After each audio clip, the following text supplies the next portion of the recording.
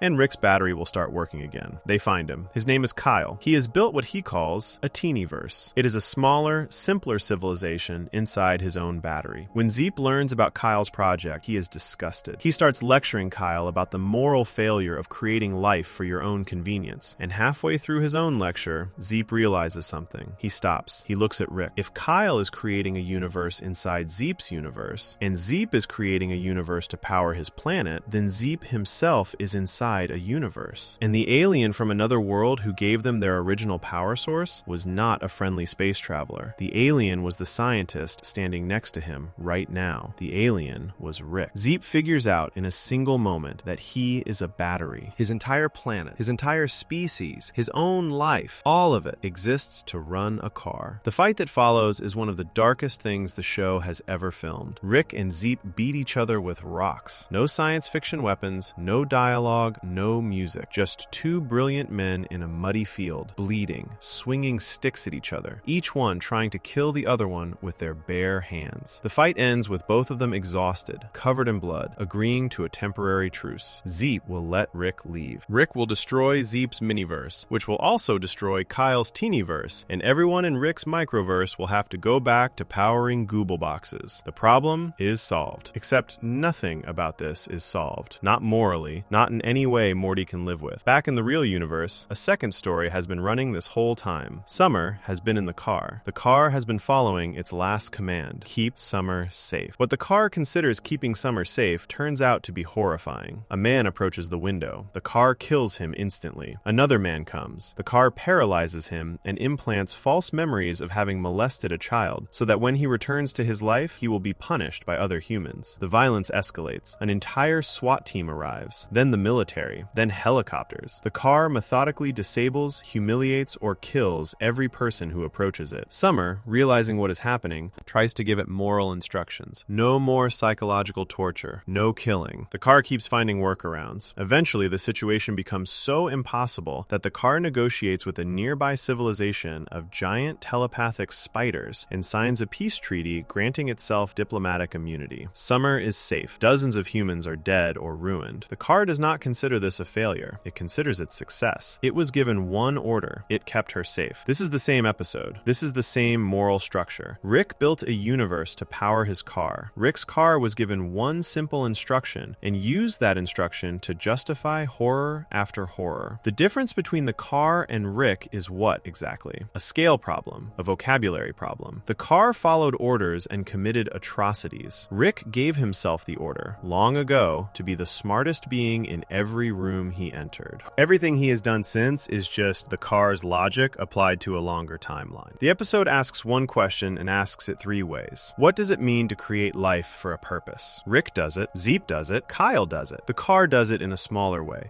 manufacturing consequences for people as tools to accomplish a goal. Each of them, at their own level, believes what they are doing is reasonable. Each of them, at their own level, is horrified by the others. Rick mocks Zeep. Zeep mocks Kyle. The car probably would, if it could, mock a simpler machine with simpler orders. Nobody in the chain sees themselves clearly. Nobody at any level is willing to apply the same standard to themselves that they apply to the people beneath them. This is an old philosophical idea being acted out in a cartoon. The problem of the creator. If there is a God, and that God allows suffering, then the God is either unable to stop it, unwilling to stop it, or using the suffering for some larger purpose that the sufferer cannot see. Philosophers have argued about this for thousands of years. The Ricks Must Be Crazy takes that argument and gives it a body. Rick is the God. The people in the Microverse are the worshippers. The suffering is real. The purpose is, it turns out, a dead car battery. The episode never lets you land on a comfortable answer. Zeep is not a hero. His miniverse is just as exploitative as Rick's, and he knows it, and he keeps it running anyway. Kyle is too new to the pattern to be guilty yet, but you watch him, and you know what Kyle will become. Rick is the worst of them. Rick has had the longest to think about what he did, and has chosen, across all those years, to keep doing it. When Morty calls him out, he shrugs. When Zeep exposes him, he reaches for a rock. There is a moment in the episode that almost nobody talks about. After the fight, after the truce, Rick is alone for a minute. He is tired. He is bleeding. He looks like a man who has just seen himself from the outside and did not enjoy what he saw. The show does not explain what he is thinking. It does not need to. Rick has just spent an afternoon watching a smaller version of himself discover that he is a tool. And somewhere, in the back of Rick's mind, the obvious question is sitting there. If Zeep is Rick's battery, what is Rick? The show does not answer. The show has never directly answered. But this episode plants a seed that the rest of the series will keep returning to. Rick is terrified. On some level, he does not admit that he is also inside someone else's battery, that there is a Rick above him, or a force above that Rick, and the entire chain goes up forever. That the smug certainty he uses to look down at Zeep is being used, right now, by some larger figure looking down at him. This is why Rick's nihilism does not actually make him feel better. Rick understands the implications of a universe without a final authority. He understands them better than his stated philosophy lets on. A man in a chain of creators cannot take real comfort in saying nothing matters, because everything he does is mattering to someone beneath him, and everything being done to him might be mattering to someone above. The philosophy breaks the moment you actually think it through, and Rick, more than anyone, knows this. That is why he so aggressively insists on the shallow version. The deep version would require him to confront the possibility that the thing he has done to Zeep has been done to him. Morty's line from earlier in the episode becomes the episode's real ending, slavery with extra steps. Rick used the Google box. Zeep used the Flubel crank. Kyle was working on something even smaller. Each level thinks the level below is the problem. No one looks up. Everyone in the chain of universes is running their life for someone they cannot see, while congratulating themselves on being the one in charge. This episode is often ranked as one of the best in the show's run. Critics gave it near perfect scores. Fans listed among their top 3. But most of the praise is for its cleverness, the turtles all the way down structure, the Stephen Colbert performance, the comedy of the car plotline. Very few people talk about the thing the episode is actually doing, which is taking the oldest religious question in human history and pinning it to an old man in a lab coat who refuses to acknowledge that the question applies to him, too. Rick survives the episode. The Microverse goes back to using the Google box. Zeep is left on his ruined planet, aware for the rest of his life that his entire existence powers a car, unable to do anything about it. Kyle is dead, along with every other person in the Teenyverse. The Rick and Morty timeline continues on to the next adventure as if none of this happened. The show, characteristically, does not dwell. But the question stays. It stays in the structure of the show. It stays in the viewer's memory. And it starts to color every later episode where Rick refers to himself as a god, or jokes about being outside of someone else's control, or waves off a conversation about meaning with another bored shrug. You know what he is doing now. You know what he has done. You know that the philosophy he performs is not just a pose against a cold universe. It is a shield against the suspicion that he, too, is something smaller than he claims. The problem with understanding this much about Rick Sanchez is that you start watching him differently. You start noticing when his performance slips. You start catching the moments when his real feelings show through, the ones the show has been quietly placing in almost every episode since the pilot. Before we move on, if you're enjoying this analysis, please consider subscribing. It helps the channel tremendously. And the episode where those feelings show through more than anywhere else is not about universes or gods or batteries at all. It is about a woman Rick used to love, who is not even a person in the usual sense, who comes back into his life for one adventure and then leaves him alone in his garage with a death ray pointed at his own forehead. Section 4. Autoerotic Assimilation. Nihilism ends in a garage. There is a 20-second sequence near the end of Season 2, Episode 3, where Rick Sanchez sits alone in his garage, builds a machine designed to kill him instantly, tests it on a mutated creature he has been keeping frozen in a cage, and then puts his own head in the same spot. The machine takes too long to charge. Rick passes out drunk before it can fire. He wakes up the next morning slumped over his workbench, still alive, while Jerry cheerfully whacks weeds in the driveway outside the window. This happened on August 9th, 2015. The episode is called Autoerotic Assimilation, and it is the single most important scene in the entire run of Rick and Morty for understanding what the show is actually about. Not because it is the darkest, not because it is the most shocking, because it is the moment when the show's main character, the one whose whole personality is built on believing nothing matters, tries to kill himself over losing one specific person who mattered to him too much to survive. The setup is almost comedic. Rick, Morty, and Summer are flying through space. They pick up a distress signal from a damaged alien ship. Rick explains that 9 times out of 10, a distress signal means free stuff to loot. They board the ship. The crew members tell them in a panic that a parasite has taken over their planet, a hive mind that assimilates every living thing it touches, and they are the last survivors. The hive mind attacks. It takes over the remaining crew members. It turns to speak to Rick, and Rick, instead of being afraid, looks surprised, then awkward. He greets the hive mind by name, Unity. Rick introduces the hive mind to his grandchildren. He explains, with the tone of a man running into a high school ex at the grocery store, that he and Unity used to date. Unity is a species of one, scattered across millions of bodies. It assimilates people by touching them, and once assimilated, every person it controls thinks with the same mind. The hive mind speaks through any mouth it likes. It can switch between bodies mid-sentence. Its main form on its home planet is a woman with purple hair, voiced by Christina Hendricks, and Rick treats this form the way you would treat an old girlfriend you were never quite over. Unity, for its part, is happy to see him. The show makes the chemistry between Rick and Unity completely legible. He teases it. It mocks him back. They fall into the rhythm of people who used to know each other well and who remember exactly how that used to feel. Unity leads Rick and the grandchildren back down to its planet, which it has completely taken over, and where every citizen is now part of its consciousness. Rick and Unity spend the next day getting back together. For Rick, this means an extended party. He asks Unity to assimilate a stadium full of red-headed women for him. He asks for men dressed like his father cheering him on. He drinks without stopping. He and Unity sleep together, which in this case means Rick sleeps with a large portion of an entire planet's population because they all share one mind. The episode plays all of this for comedy, and most of it is genuinely funny, but something is happening underneath the jokes that the show wants you to notice. Unity is the only being in the universe that Rick has ever met who can, in some sense, match him. Unity is not a person. It is a planet of people thinking as one. It has more experience, more vision, more scale than any individual being Rick could form a relationship with. Most importantly, Unity does not need Rick to be smaller or nicer or more approachable than he is. Unity can handle Rick at full volume. Unity can match Rick's appetite for chaos, Rick's capacity for excess,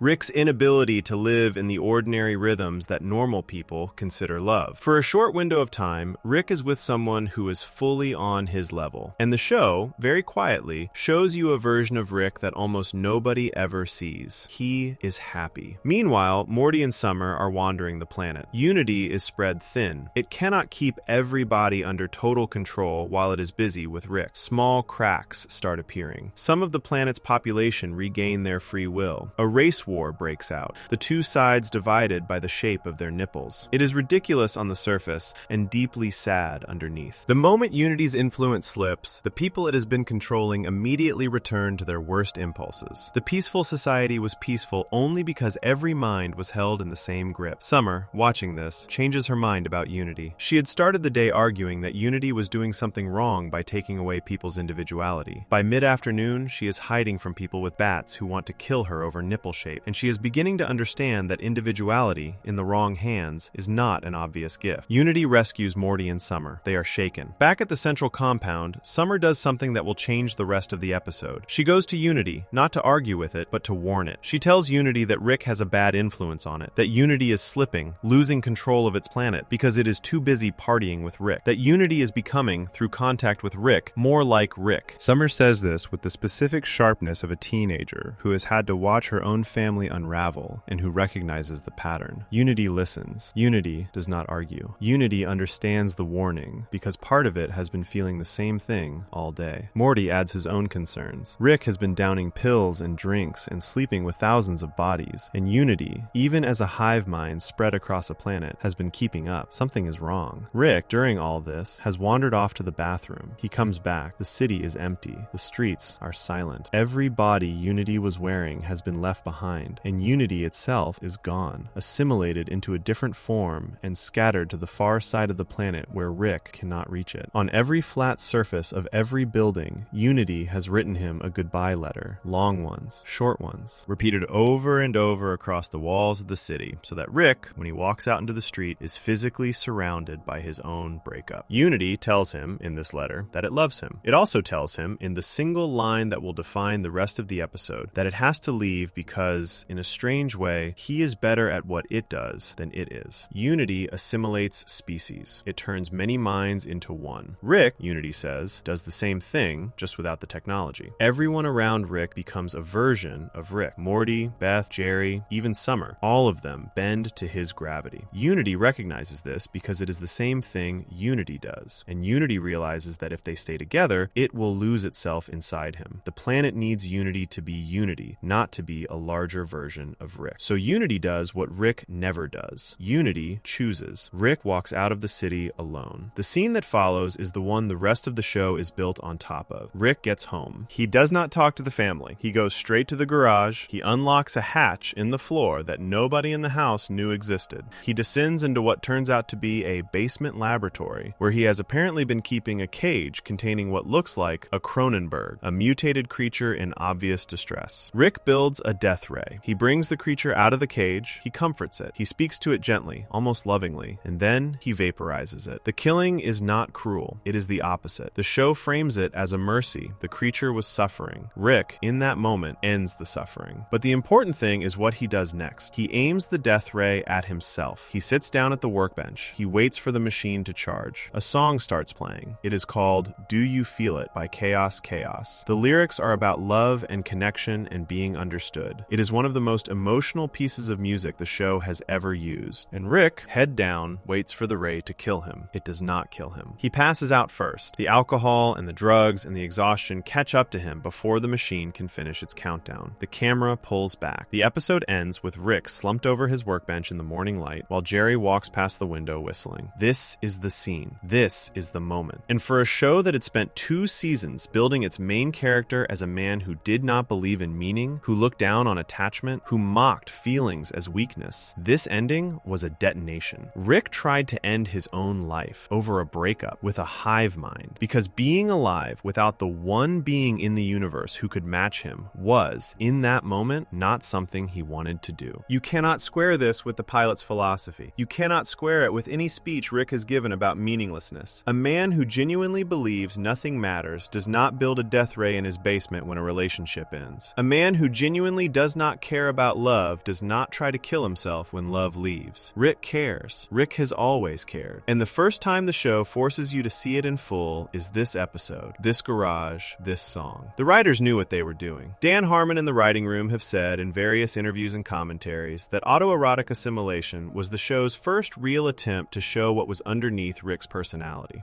The episode was written by Ryan Ridley, and the suicide scene was added specifically to give the audience something they could not explain away. The show had, up to that point, let Rick's nihilism breathe. After this episode, you could no longer take his nihilism at face value. Whatever he was saying, this was what he was actually doing. There is a detail in the episode that gets missed. Earlier in the day, when Rick and Unity are catching up, Unity mentions that on its planet there is no need for recreational drugs, because there is no need to escape yourself when your whole world is one. Drug use, Unity is saying, is always about escape. It is always about getting out of the body you are trapped inside. Rick drinks constantly. Rick takes everything he can get his hands on. The show has always played this for laughs, but Unity's offhand comment reframes all of it. Every drink Rick has taken across 2 seasons has been an attempt to get out of himself, not to have fun, not to be a wild grandfather, to escape. And when Unity leaves him, the escape routes narrow down to one. The death ray is the logical endpoint of a habit the show show has been showing you since episode 1. The fan theories that grew out of this episode are dark and speculative, but the text itself is clear. Rick Sanchez, the smartest man in the universe, built a trap for himself and stepped into it. Unity saw it first. Unity saw that being with Rick would mean losing itself, and Unity saved itself by leaving, knowing what that would do to him. The garage sequence also connects, in a way that took years to fully reveal, to a much larger pattern in the show's canon. Rick has been here before. Rick has built these kinds of devices before. The creature he euthanizes in the cage is one of many things he is keeping hidden from the family, in labs they do not know about, locked behind doors they have not found. And the reason Rick has a basement full of equipment for ending pain is because Rick, long before the show started, lost someone. The show will not tell us who for 5 more seasons, but the machine Rick builds in this episode is a machine he has built before, for the same purpose, in a different garage, on a different Earth, in a different life he has refused to talk about. The song plays, the ray charges, Rick passes out, Jerry whistles in the driveway, and the show moves on to the next episode, where Rick will be his usual loud, cruel, dismissive self again, as if nothing happened, because that is what he does. He buries, he redirects, he keeps going. But the audience saw it, and from this episode forward, nothing Rick says about meaninglessness can be taken the same way. He has shown you, in his own garage, that he does not believe it. The philosophy is a costume. The grief is the person. Before we move on, if you're enjoying this analysis, please consider subscribing. It helps the channel tremendously. That grief has a source. The show has been hinting at it since the pilot. A wife, a daughter, a life Rick had once and lost to something he could never find again no matter how many universes he searched. And the reason Rick built a garage full of self-ending machines is because long before he met Unity, long before he moved in with the Smith family, long before he ever said a word about meaninglessness to his grandson, Rick came home one day and his house was on fire. And inside that fire was everything he had ever loved. Section 5. The Citadel and the Council of Ricks. The political philosophy of infinite selves. Imagine the smartest man you have ever met. Now imagine a city made entirely of him. Millions of copies, each one a slightly different version of the same person. All of them living together, running a government, holding jobs, going to school, fighting wars. Every cab driver is him. Every teacher is him. Every criminal, every politician, every homeless beggar on the street, every child crying in a classroom. All one man. All the same face, give or take a scar or a haircut, stretched across a civilization the size of a small planet. This is the Citadel. It shows up in the 10th episode of season 1, and once it appears, the show is never the same again. Close Rick Counters of the Rick Kind aired on April 7th, 2014, and it introduces one of the most ambitious ideas in any animated series. The Citadel of Ricks is a space station the size of a metropolis, hidden in a pocket of the multiverse, inhabited entirely by versions of Rick Sanchez and versions of Morty Smith pulled from thousands of different realities. The Ricks run the place. The Mortys are there as assistants, as company, as a sort of second-class population, bred or borrowed for the convenience of their grandfathers. A police force made of Ricks patrols the streets. A group called the Council of Ricks makes the laws. Rick C-137, the Rick the audience has been following, helped build this city. He was one of its founders. And by the time we meet the Citadel, he has already walked away from it. The episode begins with Rick and Morty arriving home to find Rick's entire family dead, murdered, blood everywhere. Before they can process it, a squad of armed Ricks breaks in, arrests our Rick, and drags him off through a portal to answer for crimes the Council has accused him of. This is the first time the audience learns that Rick is not unique. He is one of a near infinite set, and the other versions of him do not like him. The Council of Ricks is a group of elder Ricks sitting around a table in judgment of their wayward brother. They accuse him of killing 27 other Ricks. They accuse him of refusing to join their organization. They accuse him, most of all, of acting like he is better than them, as if the rest of them were not, technically, him. Our Rick, unbothered, mocks the entire proceeding. He calls the Council a group of losers who needed to form a club to feel special. He walks out of their chamber like a teenager leaving a family dinner. The episode goes on to reveal that the real killer of the dead Ricks was not our Rick at all, but a rogue named Evil Rick, who had been using a tortured Morty to hide from Citadel scanners. The show solves that mystery, wraps up the plot, and sends our Rick home, but the Citadel stays. And what the Citadel represents is an idea the show will come back to over and over again. An idea that gets heavier the more you think about it. Rick, given infinite versions of himself to choose from, built a society. And the society he built is a hell. Look at what the Citadel actually is. It is run by Ricks for Ricks. Every resident is, in some meaningful sense, the smartest being in his home universe. And yet, the city has a class class system. It has rich Ricks and poor Ricks. It has a government that serves some Ricks and crushes others. It has wage laborers, factory workers, cab drivers, and a small number of powerful Ricks who sit on top of all of them. The Citadel has police who beat up Mortys. It has advertising. It has elections. It has bureaucrats and cops and tired service workers and homeless veterans. Nothing about living in a city of smartest men makes the city any less ugly. If anything, it makes it uglier, because every ugly thing that happens in the Citadel is being done by someone who, by his own philosophy, should know better. This is the show's quiet argument about who Rick actually is. Rick likes to blame other people for the flaws of the world. He mocks Jerry for being simple. He mocks Morty for being slow. He treats the average human being as a lesser species. But when Rick builds a society from scratch, using only the best available version of himself, what he ends up with is a mirror image of the world he claims to hate. The problem was never that the other people were not smart enough. The problem was Rick. The episode that makes this argument most directly is the Ricklantis Mix-Up. It is the 7th episode of Season 3, and it aired on September 10th, 2017. The title is a fake-out. Rick and Morty go off on what looks like an adventure to Atlantis. The audience never sees them actually get there. The real episode takes place entirely inside the Citadel, following a cast of ordinary Ricks and Mortys living their ordinary Citadel lives. We meet 4 blue-collar Ricks riding to their factory jobs in a cab, complaining about rent and family troubles. We meet a policeman Rick, partnered with a policeman Morty, a pairing of 2 people who are supposed to represent superior and inferior, grandfather and grandson, but who are really just 2 cops patrolling a bad neighborhood together. We meet a Rick working in a factory that produces something called Simple Rick Wafers, a snack cake whose filling is literally manufactured from the bottled tears of a captive Rick who has been trapped in an imagined domestic life where he is watching his daughter Beth play as a child. He cries with happiness, and his tears are harvested, and millions of Citadel residents eat those tears, packaged into cookies. The advertisement for Simple Rick Wafers is one of the most devastating moments the show has ever produced. It tells you, in the cheerful tone of a commercial, that Simple Rick is only 16 iterations off the central finite curve, meaning he is a version of Rick who is mentally and emotionally simpler than most others, and that his memory of a time when he was just a dad, just a father, playing with his little girl, is so pure that his tears produce a flavor the market cannot reproduce by any other means. The wafer is the taste of a man who chose his family. The Citadel has found a way to turn that choice into a product. Our Rick, the one the show follows, did not stay in that life. He left his original Beth behind, traveled the multiverse, lost his wife, spent decades hunting revenge. The Citadel built a factory to capture the one thing our Rick threw away and sell it back to other Ricks who threw it away too. This is what the city is: a civilization run by men who gave up the thing that would have made them human, operating a system that mass produces the feeling of having not given it up, sold in cookie form. Meanwhile, in the political story of the same episode, a young Morty runs for president of the Citadel. He is one of the few Mortys anybody has ever seen with real charisma. He speaks about equality. He speaks about dignity. He speaks about ending the caste system between Ricks and Mortys. His campaign gains momentum, and in the final moments of the episode, he wins. He gives his victory speech. He is carried into the presidential office by a cheering crowd. Then he closes the door, and he walks to his desk, and he turns on an old recording of his own campaign promises, and he pushes a button that executes every political rival who opposed him, their shadows visible through frosted glass as they are dropped into airlocks. He sits in the dark and listens to the speech he gave earlier, the one about freedom and hope, while the sound of his enemies dying plays behind it. The camera pulls back. He takes off the eye patch he has been hiding under a costume lens. It is the eye patch the audience has seen before, in the very first Citadel episode. This Morty is not a new politician. He is evil Morty, the same rogue from years earlier, returned to take over the city. The Citadel fell to a Morty in a single election. What this reveals, and what the rest of the show will spend years unpacking, is that the Citadel was never stable. It was rotten from the ground up. The Ricks built a society designed to keep themselves on top, and they staffed it with Mortys, who they assumed would never be a threat, because Mortys, in Rick logic, are inferior. That assumption turned out to be the single biggest political mistake the Council of Ricks ever made. They built a civilization on the idea that intelligence is what gives you the right to rule, and the moment a Morty smarter than most Ricks showed up and wanted power, the whole system handed it to him without a fight. This is an old political idea dressed up in animated amalgamated form. Any society that bases its hierarchy on a single trait, whether that trait is intelligence or wealth or birth or race, will eventually be taken over by whoever is best at that single trait from within the group it excluded. Evil Morty is a Morty who learned to think like a Rick. The Ricks had no defense against him because their entire system was built on the idea that no Morty could. The thing they used to justify their power was the thing that made them defenseless when someone from below learned how to use it. The Citadel keeps getting rebuilt throughout the show. It gets attacked, it gets taken over, it gets abandoned, it gets restarted. By season 5, Evil Morty will destroy it entirely. And yet the show keeps insisting, across its run, that the Citadel matters. That the city, built from one man, is not just a wacky setting, but a statement. The statement is this: Rick's contempt for other people is dishonest. He performs it as if the flaws of humanity were the reason he cannot love the world. But when he built a civilization using only copies of himself, he built the same ugliness he claims to hate. He built wage labor. He built inequality. He built police violence. He built commercialized grief. He built a political system so fragile a teenager could topple it. None of this can be blamed on Jerry's or on Morty's or on lesser beings. It was all done at every level by Rick's. Which means when Rick looks at Jerry with contempt and calls him simple, he is hiding from the fact that Rick's treated each other exactly as badly given the chance. When Rick looks at Morty and sighs about his limits, he is hiding from the fact that Rick's built a class system where most Ricks lived lives indistinguishable from the humans Rick dismisses. The Citadel is the show's quiet way of telling you that Rick's superiority complex is not based on evidence. It is based on a belief he needs to keep holding, and that the evidence, if you look at it honestly, points the other way. There is something else the Citadel shows, something about how Rick's psychology works. Our Rick walked away from the Citadel. The other Ricks stayed. They organized. They built bureaucracies. They formed governments. They made systems they had to operate within. And our Rick, who considers himself the smartest and freest of all Ricks, looked at that organization and rejected it. He called the council losers. He called the Citadel a failure. He refused to participate, but he helped build it. That is the part that most viewers miss. Our Rick was there at the founding. Our Rick helped design the central finite curve that keeps the Citadel in place. Our Rick was one of the architects of the system he now pretends to be above. His contempt for the Citadel is the contempt of a founder looking at what his project became and refusing to take responsibility. The Citadel is what Rick made when he let other Ricks help. And the other Ricks, being Ricks, made it into exactly what our Rick should have predicted. The Citadel is the show's answer to a question Rick never asks himself. What would it look like if you got everything you said you wanted? If you were surrounded by peers, by equals, by minds that could finally understand yours? Rick spent decades alone, drinking, calling the rest of the universe stupid. The Citadel is what you get when the universe is no longer stupid, when it is filled with the one kind of being Rick says he respects, when he has nothing left to hide behind. And the show tells you, plainly and without comment, that what you get is not utopia. What you get is a factory grinding up a man's grief to make snack cakes. This is why the Citadel keeps coming back. The show knows what it represents. The show knows it is the most damning piece of evidence against Rick's entire worldview. Every time the plot brings us back to that city, the argument gets reinforced. Being smart does not save you. Being surrounded by smart people does not save you. Being the rarest, most gifted version of yourself does not save you. The Citadel is Rick's judgment on himself, built with his own hands, and he cannot stand to look at it for long. Before we move on, if you're enjoying this analysis, please consider subscribing. It helps the channel tremendously. But the Citadel is only half of the story. Because if the show wants to make a full point about self-importance and loneliness, it needs to show you the other side too. It needs to show you what it means to be on the bottom of a multiverse that Rick built. It needs to introduce you to the kind of person who has no portal gun, no genius brain, no place in any hierarchy, and who finds himself left behind in a daycare for forgotten husbands on an asteroid that only exists because a version of Rick decided somewhere along the way that men like him needed a room to be dropped off in. Section 6. Jerryboree and the philosophy of not mattering. There is a door at the back of a daycare center on an asteroid, and behind that door is a room full of men who have been forgotten. The daycare is called Jerryboree. The asteroid has no official dimension because no dimension wants to claim it. The men in the back room are all named Jerry. Dozens of them, maybe hundreds, in rumpled shirts and sweatpants, lying on old couches or sitting on the floor with their backs against the wall. Some of them are smoking. One has shaved his head. A few few are just staring forward with the slack expression of people who have stopped expecting anything. These are the Jerrys whose families never came back. Their Ricks dropped them off and kept moving. Their Mortys grew up. Their Beths got on with their lives. Nobody is coming to pick these Jerrys up. And the most disturbing detail of the whole scene, the one the show makes sure you see, is that the door is unlocked. These Jerrys are not prisoners. They can leave anytime they want. They do not leave. The building is not holding them. The universe outside is strange and loud and alien, and the couch inside the abandoned Jerry room is, in its way, easier. Jerryboree appears in the second episode of Season 2, Morty Night Run, which aired on August 2nd, 2015. On the surface, the daycare is a joke. Rick needs to dump Jerry somewhere so he can handle an errand. He drops him at a facility designed specifically to warehouse Jerrys from across the multiverse, while their Ricks handle more important business. The daycare is painted in bright colors. There is a ball pit. There is a woman dressed in a Beth costume who greets Jerry's at the door with a warm hug. There is a screening room where the movie Midnight Run, which the in-show Jerry mentions loving, plays on a loop. Everything about the facility is designed to please the average Jerry. The joke is that it works. Jerry, who is offended at first to find himself being dropped off like a child, explores the place, and within a few minutes discovers that Jerryboree has everything he wants. He gets to watch his favorite movie. He gets to talk to other Jerrys who understand him completely because they are him. He gets to be hugged by a woman who looks enough like his wife to fill the hole where his actual wife's affection should be. The whole facility is a funhouse mirror held up to a type of man whose needs are, as the daycare designers clearly understood, extremely modest. The episode takes its time showing you this. Jerry wanders through the main room and talks to a Jerry who reminds him of a story he himself has always told. He joins a conversation about whether the peanuts are stale. He laughs at a joke he has laughed at 1,000 times before. And all of this is presented as comfort. Jerry, for perhaps the first time in the series, is completely at peace. He is exactly where he belongs. That image is the thing the show needs to set up before it can spring its real trick. Because while Jerry is having his happy afternoon, he discovers the back room. He opens a door he was not supposed to open, and there, in the dingy light, are the abandoned Jerrys. The ones who have been dropped off for a weekend visit that turned into a week, that turned into a year, that turned into a life. They do not look up when he enters. They do not ask him who he is. They have stopped expecting anything new to happen. Jerry asks one of the employees about them. The employee shrugs. The room exists because some Ricks never come back. Sometimes the Rick dies. Sometimes the Rick simply decides his Jerry is not worth the trouble of picking up. Sometimes the family moves on to a different dimension and forgets where their Jerry is parked. When that happens, the Jerry ends up here, in this room, forever. Jerry asks, very carefully, why they do not leave. The door is right there. The asteroid has ships. The daycare is not a prison. The employee gives the line that is the whole point of the episode, and in a strange way, the whole point of the Jerry character. They do not leave, he says, because they are Jerrys. This is where Rick and Morty does something that most of its viewers never quite forgive it for. It looks at the character type that the show has spent 2 seasons mocking, the weak husband, the failed father, the cowardly average man, and it delivers, in one understated scene, one of the saddest images in its entire run. The Jerrys do not leave because leaving is frightening. Leaving requires them to believe that somewhere out there is a place for them. The back room is familiar. The back room does not judge. The back room demands nothing. A Jerry who stays in the back room is, at the very least, still a Jerry. A Jerry who walks out the front door and into a hostile universe might stop being anything at all. This is the philosophy of not mattering, lived out in a single image. The show is making a claim here that runs against almost everything Rick says. Rick's worldview, remember, is that being insignificant is cause for either indifference or a kind of cold pride. If nothing matters, Rick says, then nothing you do matters, so you might as well do whatever you want. That is how Rick handles the question of meaning. Big and loud. Drinks and portals and speeches in bars. The Jerrys in the back room have the same philosophical problem and a completely different answer. They have been told in 1,000 small ways that they do not matter. Their Ricks left them. Their families moved on. Their lives did not come to anything. And instead of reacting to that information with Rick's manic performance, they have reacted with quiet collapse. They do not pretend nothing matters. They have simply absorbed the message that they, personally, are the things that do not matter. And once you believe that, the couch is better than the door. This is what most viewers feel, but do not quite name when they watch the backroom scene.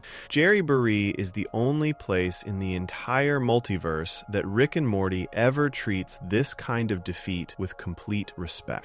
There are no jokes at the expense of the abandoned Jerrys. The employee does not mock them. Jerry himself, standing in the doorway, does not laugh. He is not offered a punchline. He is given a mirror. He is shown what he will become if his own family ever decides, finally and permanently, that they are done with him. And Jerry, to his own credit, does what almost none of the other Jerrys in that room can do. He leaves. He walks out of the front door. He stands on the edge of the asteroid. The daycare gives Jerry's a slide that is supposed to function as an exit, but actually leads back into a different room in the same facility. Jerry has figured out the trick and walked past it. He gets to a ticket booth. He tries to buy passage somewhere. The alien behind the counter speaks a language he cannot understand. Jerry tries to communicate with his hands. He tries again. He cannot do it. The universe outside is too loud, too fast, too indifferent. He turns around and walks back into the daycare. This is the episode refusing to give Jerry a heroic moment. He is not going to learn a big lesson and escape into an adventure. He is going to do what most people do when faced with a world that is larger than they can manage. He is going to go back to the room with the ball pit. He is going to watch his favorite movie. He is going to go home with Rick when Rick comes to get him. He is going to live another week in his normal life. And somewhere in the back of his mind, the room behind the door is going to stay. There is a detail about this episode that the show waited 7 years to pay off. And when it did, it rewrote the meaning of everything. When Rick drops Jerry off at Jerryboree, he has to fill out a form. The form asks for Jerry's home dimension. Rick puts down that he himself is Rick C137. But for Jerry's dimension, he writes N/A, not applicable. This is because Rick and Morty at that point in the show have been living as replacements in a dimension they jumped to at the end of Rick Potion number 9. The Jerry with them is not from the original dimension, so Rick just leaves it blank.